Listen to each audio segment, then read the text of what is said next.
اللہ تعالیٰ کی ذات گرامی دعوے پہ نتائج مرتب نہیں کیا کرتے، اعمال پہ نتائج مرتب کیا کرتے۔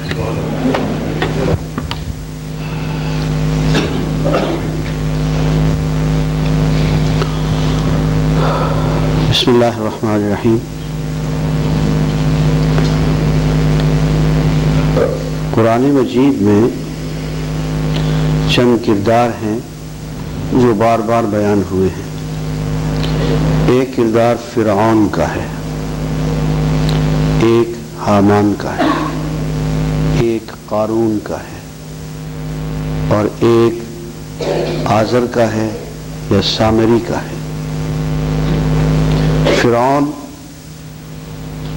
وہ شخص جو اقتدار کا بھوکا ہے اور ہر قیمت پہ اقتدار اپنے پاس رکھنا چاہتا ہے۔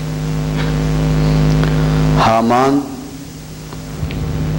وہ شخص جو فرعون کا اعلی کار ہے، فرعون کے سامنے سجدہ ریز ہے، لیکن عوام کو ذلیل کر رہا ہے، عوام پہ ظلم کر کے عوام کو فرعون کے سامنے سجدہ ریز کرتا ہے اور خود بھی اس کے سامنے سجدہ ریز ہے۔ قارون سرمایہ دار، جاگیردار،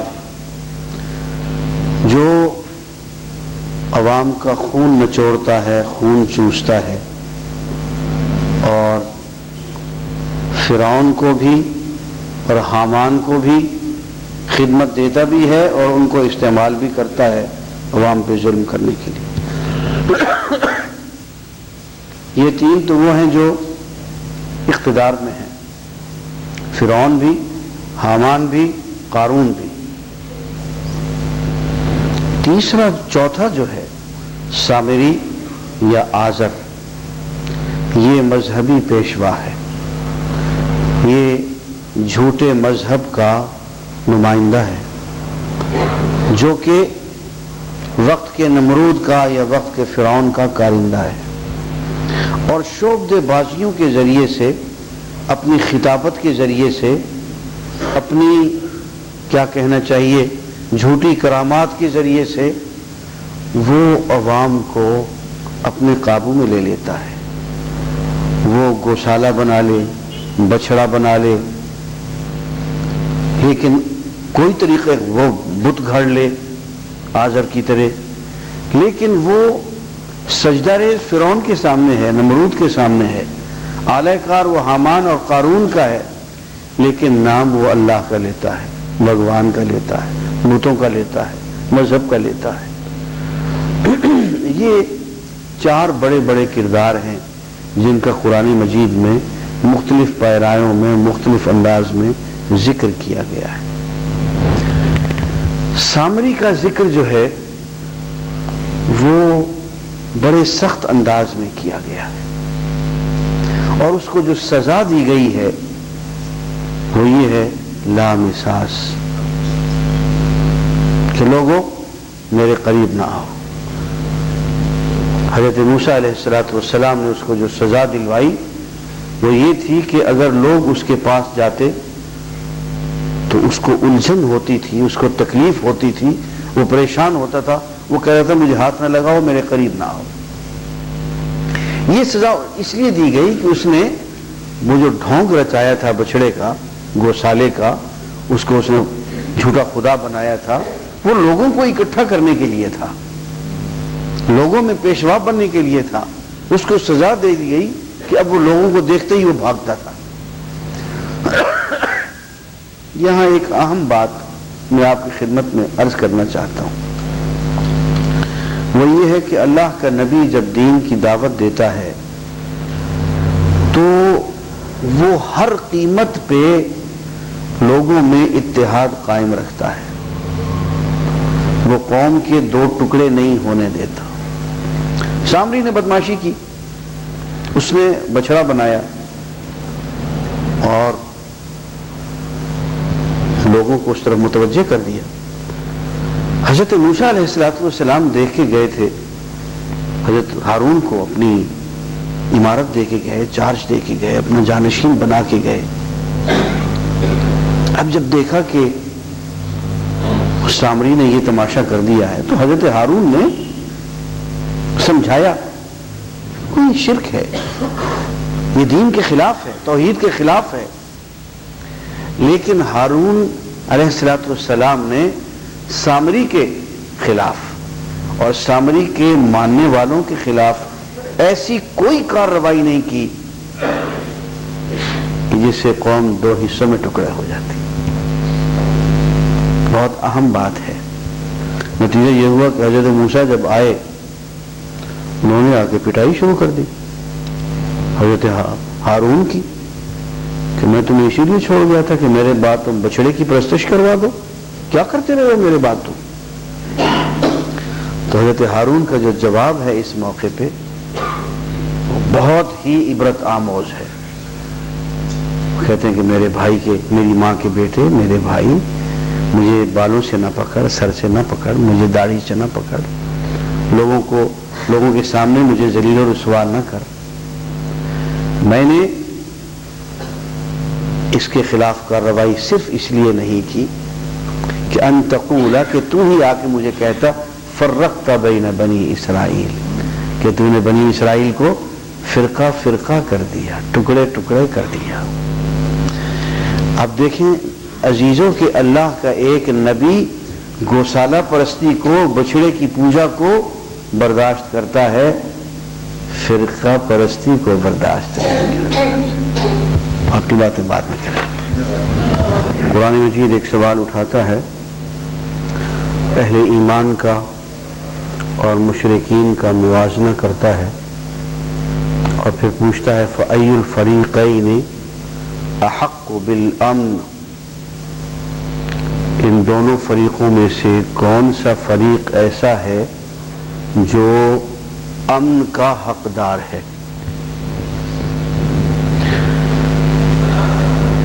اور پھر خود جواب دیتا ہے الذین لم یلبسوا ایمانہم بظلم فاولئک لہم الامن، وہ لوگ جنہوں نے اپنے ایمان کو کسی ظلم سے ملوث نہیں کیا، ان کے لیے امن ہوگا. عزیزان گرامی، پہلی بات تو یہ ہے کہ قرآن مجید کے نزدیک امن کی اہمیت ہے، جسے آپ پیس کہتے ہیں، سلامتی کہتے ہیں. دین اسلام امن کا ذریعہ ہے. اسلام کے لفظی معنی جو ہیں وہ ہے دنیا میں سلامتی قائم کرنا، امن قائم کرنا. ایمان کے معنی بھی، ایمان کا نتیجہ جو ہے وہ بھی امن قائم کرنا. آپ دوسرے کو ملتے ہیں، آپ کہتے ہیں السلام علیکم، تجھ پہ سلامتی ہو، تجھ پہ پیس ہو، پیس انٹو یو. پہلی بات تو یہ کہ عزیزان گرامی دنیا میں آپ کہیں بھی چلے جائیں، ایک دوسرے کو وش کرنے کا، سلام کرنے کا، یا کیا کہنا چاہیے، ملنے کا، سیلیوٹیشن کا، اس سے بہتر اور کوئی لفظ آپ کو نہیں ملے گا. السلام علیکم، گڈ مارننگ کہہ لیں، گڈ ایوننگ کہہ لیں، گڈ آفٹرنون کہہ لیں، جو آپ الفاظ سے موازنہ کر کے دیکھ لیں. السلام علیکم کا کوئی جواب نہیں. آپ کسی کو السلام علیکم کہتے ہیں، اس کا مطلب یہ ہوتا ہے کہ مجھ سے تیری جان کو، تیرے مال کو، تیری عزت کو کوئی خطرہ نہیں. میں تیرا دشمن نہیں ہوں، میں تیرا دوست ہوں. میری وجہ سے تیری جان، تیرا مال، تیری عزت، تیری ہر چیز امن میں ہے، سلامتی میں ہے. دیکھیے مسلمان کی کیا تعریف کی، مسلم کی. المسلم من سلم المسلمون من لسانہ و یدہ، مسلمان وہ ہے جس کی زبان سے اور اس کے ہاتھ سے دوسرے مسلمان محفوظ ہوں، سلامتی میں ہوں. مومن کون ہے؟ المؤمن من امنہ الناس، مومن وہ ہے جس کی وجہ سے لوگ امن میں ہوں، امن پا رہے ہوں. آپ چاند دیکھتے ہیں نیا چاند دیکھ ہلال، کیا دعا کرتے ہیں؟ اللہم احلہ علینا بالامن والایمان والسلامت والاسلام ربی وربک اللہ۔ اے اللہ تو نے یہ چاند نکالا، اس چاند کو اور اس مہینے کو ایسا بنا دے کہ اس میں امن ہو اور ایمان ہو، سلامتی ہو اور اسلام ہو۔ معلوم ہوا کہ امن کا تعلق ایمان سے ہے اور سلامتی کا تعلق اسلام سے ہے۔ حضور اکرم صلی اللہ علیہ وآلہ وسلم کعبے کی دیوار سے پشت لگائے بیٹھے تھے۔ لوگوں نے آ کے شکایت کی کہ یا رسول اللہ بہت مارا جا رہا ہے، ہمیں بہت تکلیف پہنچائی جا رہی ہے، گرم ریت پہ لٹایا جا رہا ہے، کوئلوں پہ انگاروں پہ لٹایا جا رہا ہے۔ تو حضور اکرم صلی اللہ علیہ وسلم نے اس وقت مکے میں یہ تکلیفیں تھیں، ایک جملہ ارشاد فرمایا جو صحیح بخاری میں موجود ہے۔ آپ نے فرمایا واللہ لیتمن ھذا الامر، میں اللہ کی قسم کھا کے کہتا ہوں کہ یہ کام پورا ہو کے رہے گا، اسلام آ کے رہے گا۔ اور نتیجہ کیا ہوگا؟ حتی یسیر الراکب من صنعاء الی حضرموت، نتیجہ یہ ہوگا کہ ایک اکیلا سوار صنعاء سے چلے گا، حضرموت تک جائے گا۔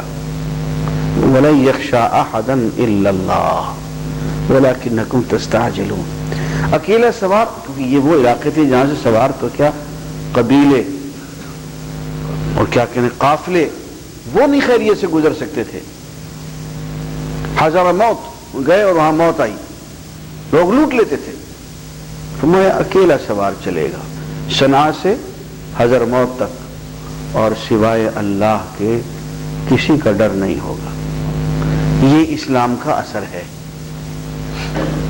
لوگوں نے دیکھا کہ ایک اکیلی عورت آئی ہے مدینہ میں، آ کے مسجد نبوی کے پاس اونٹ پہ سے اتری ہے، پوچھا کہ بی بی کہاں سے آ رہی ہے؟ تو کہا میں صنعاء سے آ رہی ہوں۔ 1000 میل کا فاصلہ ہے، 1000 میل کا فاصلہ ہے۔ بی بی بڑھیا تو ڈری نہیں، اکیلا راستہ کر لیں گے؟ اللہ اسلام ہے، اب تو اسلام کے ہوتے ہوئے اب کس سے ڈرنا ہے؟ اب تو سوائے اللہ کے کسی کا خوف نہیں ہے۔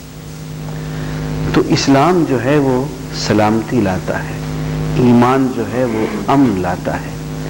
یہ ساری دہشت گردیاں، رات کو سوئے اور ڈرتے ڈرتے سوئے اور صبح اٹھے تو دیکھا کہ ہاں بچ گئے،